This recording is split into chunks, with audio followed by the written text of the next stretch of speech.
Master minds commerce చదవాలనుకునే 10th inter విద్యార్థుల తొలి ఎంపిక. కానీ సీనియరు విధేయుడు గాంధీ గారి కుటుంబానికి ఎవరైనా ఉన్నారంటే అది మీరే. కానీ మీ మీద బయట ఒక అపవాద కూడా ఉంటుంది. సో ఇక్కడ స్టేట్ పాలిటిక్స్లో జరగని దాన్ని కూడా కేంద్రంలో గాంధీ కుటుంబానికి ఏదైతే మీ పేరు చెప్పుకుంటారో సోనియా గాంధీ కావచ్చు, రాహుల్ గాంధీ గారు కావచ్చు, 1కి 10 ఎక్కిచ్చి చెప్తారు. ఆయన గొడవలు పెడతారు, చీలుస్తారు. వాస్తవం నేను ఎప్పుడు కూడా వాస్తవాలు ఉంటేనే కంప్లైంట్ చేసేది. నేను వేరే కంప్లైంట్ ఎన్నడూ చేయలే. నేను ఒకరు వ్యక్తిగతంగా నా బుక్లో అందరూ హనుమంతరావు అందరూ అన్ని పార్టీలో కూడా నన్ను లైక్ చేస్తారు. నేను తప్పు జరిగితేనే హైకమాండ్ దృష్టిలో తెస్తాను, కానీ నేను ఎక్కడ కూడా చేయలేదు. అన్న రాజశేఖర రెడ్డి మీద ఇన్ని అప్పుగోలు ఉండే 30 మంది వ్యతిరేకం చేసిర్రు, ఈయన ఫ్రాక్షన్ లీడర్ అని. కానీ మాట ఇచ్చిన నిలబెట్టుకున్నా లేదా? ఎన్ జనార్దన్ రెడ్డిని చేసినా లేదా? పిసిసి ఎం సత్యనారాయణ. నేను ఎంతసేపటికి నాకు కావాలని కాదు, నాకు ఒక అవకాశం ఇస్తే 10 మందికి అప్పుడు ఎలా ఉంటుంది సార్? మీరు ఏది చెప్తే వినేవాళ్ళ సోనియా గాంధీ గారు, రాజీవ్ గాంధీ గారు? నేను చెప్పింది అని కాదు. ఐఐటి ఐఐఎంలో సోనియా గాంధీకి బడుగు లైన వర్గాల ప్రేమ ఉన్నది కాబట్టి నా ఇష్యూ మంచిగా ఉందని ఒప్పుకుందా లేదా? నేను అనేది అదేంటే, అదే విధంగా ఎవరికన్నా పదవులు కావాలన్నా న్యాయమైన వాళ్ళకే నేను గురించి చెప్పేది, కానీ ఏదో నిన్నట్టుగా పార్టీలో వచ్చిన వాళ్ళు నేను ఎన్నడూ చెప్పా. కష్టపడ్డవానికి గుర్తింపు ఇవ్వాలి అనేది నా కాన్సెప్ట్. నేను అందుగుంచే ఇవాళ కూడా నేను ఆ రోజులలో 90లో పిసిసి ప్రెసిడెంట్ ఉన్నప్పుడు ఎంతమందిని చేసినా ఇవాళ కూడా జ్ఞాపకం పెట్టుకుంటారు. అంటే నా అప్పటి వరకు 23 జిల్లాలు ఉంటే 23 3 జిల్లాలు 4 జిల్లాలు తప్పిస్తే అన్ని అగ్రకులాలే ఉందరు. అలాంటిది నేను సోషల్ చేసిన నాకు సాటిస్ఫాక్షన్. ఎస్, రాయలసీమలో 4 జిల్లాలు ఉంటే 3 జిల్లాలలో బీసీలను జిల్లా ప్రెసిడెంట్ చేసిన. ఎందుకంటే కింది అని పైకి తేవాలనే ఇందిరాగాంధీ ఆలోచన నా ఆలోచన. అదే రాజీవ్ గాంధీ కూడా ఒకటే సెకండ్ పెట్టిండు. అడిగిండు, Hanumanth, how you are making your executive అన్నాడు. Sir, according to your mother was social justice, go head అన్నాడు. నేను ఎప్పుడైతే తీసుకొని పోయినో 3 నిమిషాలలో ఇట్లా చూసిండు, సంతకం పెట్టిండు. అప్పుడు నేను హెచ్కేఎల్ భగత్ దగ్గర పోయిన ఆయన ఇన్ఛార్జ్, ఆయన నమ్మడు. అరే, ఒక్కొక్క ఎగ్జిక్యూటివ్ ఏడాది 2 ఏళ్ళు అయితే నీకు ఎట్లా పెట్టిండు అంటే, sir, that is my sincerity. According to నేను ఎక్కడ తప్పు చేయలే. పేదవాని గురించి ఆలోచన. రఘువీరారెడ్డిని తెచ్చింది నేనే జిల్లా ప్రెసిడెంట్, సత్యబాబుని తెచ్చింది నేను. ఎంతో మందిని సాయం చేసిన.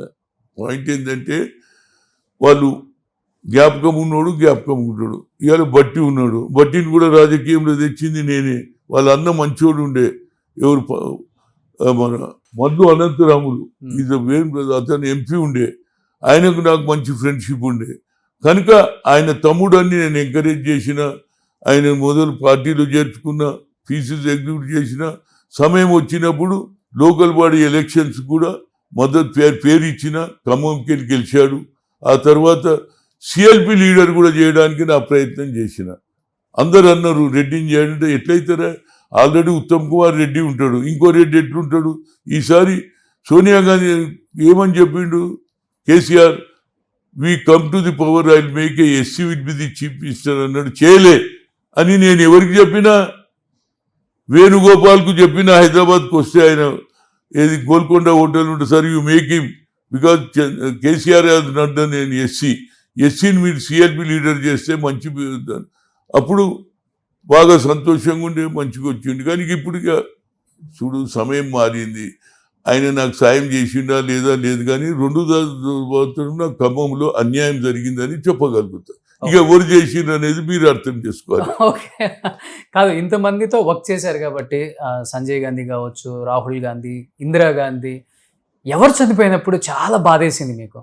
ఇందిరాగాంధీ చనిపోయినప్పుడు, ఇక రాజీవ్ గాంధీ చనిపోయినప్పుడు అయితే నేను 3 రోజులు దానికి వైజాగ్లోనే ఉంటే కదా, ఆయన అక్కడ చనిపోయాడు. అందరు చూసిరు నా ఏడుపు. అప్పుడు ఇన్ని టీవీలు లేవు, ఓన్లీ దూరదర్శనే ఉండే. నా ఏడుపు, నా like my brother, my God father he's gone అని బాధపడ్డా. ఇందిరాగాంధీ చనిపోయినప్పుడు బాధపడ్డా. కనుక నా ఉద్దేశం ఏంటంటే, మొదటి నుంచి కూడా నేను కాంగ్రెస్ అభిమాని. నాకు ఏదైతే కొన్ని ఫండమెంటల్ పార్టీస్ అంటే నేను దూరం ఉంటా. నాది ఒక థీరీ ఏంటంటే, ఒక పేద కుటుంబంకి వెళ్ళి, పెంకుటింట్లోకి వెళ్ళి వచ్చి గాడ్ ఫాదర్ లేడు, ఎవరు ఈ స్థాయికి వచ్చినా అంటే నా టాలెంట్ను గుర్తుపట్టిండ్రు సంజయ్ గాంధీ, టాలెంట్ను గుర్తుపట్టిండ్రు రాజీవ్ గాంధీ, అదేవిధంగా సోనియా గాంధీ, ఇందిరాగాంధీ. కాబట్టి పదవులు ఉన్నా లేకపోయినా నేను పార్టీలో ఉంటా. కానీ పార్టీలో ఏదైనా పార్టీకి నష్టం జరిగినప్పుడే అది కూడా మీటింగ్లోనే మాట్లాడతా.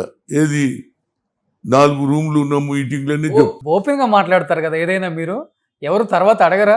అడిగితే నా మనసులో ఏం లేదు కదా. ఎందుకంటే నేను ఖచ్చితంగా హనుమంత్ ఏదైనా ఉంటే ఒక కేసీఆర్ గారు ఒక మీటింగ్ లో కూడా అందరూ భజన చేస్తే ఎట్లా, ఉన్నది చెప్తేనే కదా ముఖ్యమంత్రి గారికి తెలిసేది అని చెప్పేసి పోలీస్ కమాండ్ ఒక మీటింగ్ జరిగినప్పుడు కూడా మాట్లాడారు. నేను అన్నా ఆ మీటింగ్ ఏమన్నా అది పోలీస్ విత్ ఫ్రెండ్లీ అన్న. KCR was there and DGP అందరూ ఉండేది, ఇంక్లూడింగ్ ఆయన కూడా ఉండే, సలావుద్దీన్ వయసు ఉండే. నేనేమన్నా కాన్సెప్ట్ బాగానే ఉన్నదండి. Police with friendly the concept was very good. But implement ఎట్లా చేస్తారు, వీళ్ళ భాషలో మార్పు రావాలి. బయట బాగానే మాట్లాడదు. Once we'll go in side, even my four father కూడా తిట్టినటువంటి భాష మాట్లాడతారని.